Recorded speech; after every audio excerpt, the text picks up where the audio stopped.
मासिक पाळी ही प्रत्येक महिन्यात येणारी एक नैसर्गिक प्रक्रिया आहे। सामान्यतः 28 ते 30 दिवसाने महिलांच्या मासिक पाळीची सायकल रिपीट होत असते। साधारणपणे मासिक पाळीमध्ये 5 ते 7 दिवस रक्तस्राव होतो।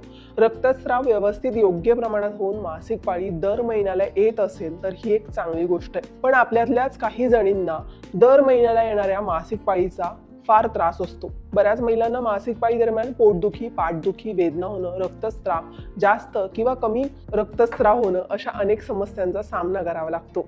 जर पाळी दरम्यान फक्त 2 ते 3 दिवसच रक्तस्राव होत असेल किंवा अंगावरून काहीही जात नसेल तर हे पाळीच्या अनेक समस्यांपैकी एक सर्वात मोठी समस्या आहे आणि ही गंभीर समस्या असू शकते। कारण मासिक पाळीचा प्रवाह सामान्यपेक्षा जास्त किंवा खूप कमी असणं योग्य नाहीये। जर तुमच्या मासिक पाळीमध्ये जास्त ब्लिडिंग होत नसेल किंवा 1 ते 2 दिवस फक्त ब्लिडिंग होतं आणि नंतर थांबतं तर यासाठी तुम्ही तुमच्या आहारामध्ये 4 बियांचा समावेश नक्कीच करा। यामुळे तुम्हाला आरोग्याच्या दृष्टीने फायदाच होणार आहे। तर सगळ्यात महत्त्वाचं तुम्ही काय कराल, सगळ्यांनाच माहीत असेल अळशी। पिरियड्स फ्लो योग्य प्रमाणात आणि व्यवस्थित करण्यासाठी अळशींच्या बियांचा आपल्या रोजच्या डाएटमध्ये समावेश करायलाच हवा। अळशीच्या बिया कोरड्या म्हणजेच हलकं भाजून घ्यायचे, त्यानंतर ह्या भाजलेल्या बियांचं मिक्सरमध्ये वाटून बारीक पूड करून घ्यायची। ही बारीक पूड पाण्यात मिक्स करून दिवसभरातून एकदा हे अळशीच्या बियांचं पाणी प्यायचे। अळशीच्या बिया खाल्ल्यानं शरीरातील इस्ट्रोजन आणि प्रोजेस्ट्रॉन हार्मोन्सचं संतुलन राखलं जातं, पण हे जास्त प्रमाणात खाणं आपल्या आरोग्यासाठी हानिकारक ठरू शकतं।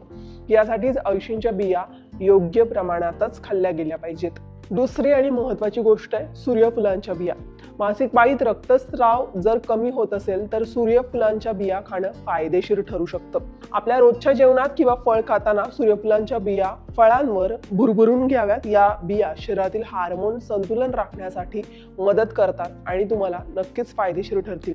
तिसरी आणि महत्त्वाची गोष्ट आहे ती म्हणजे तीळ। पिरियड्समध्ये ब्लड फ्लो नियमित करण्यासाठी तीळ प्रभावी आहे।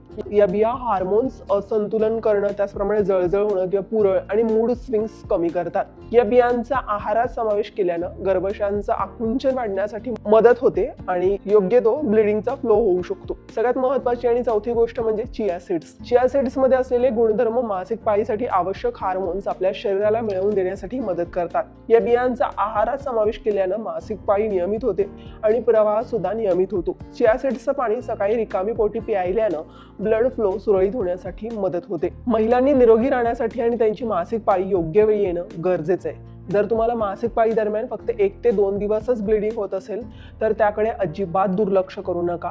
वेळीच डॉक्टरांचा योग्य तो सल्ला नक्कीच घ्या आणि आहारामध्ये ज्या काही आत्ता मी तुम्हाला सांगितल्या 4 फळांच्या बियांचा नक्कीच समावेश करून पहा।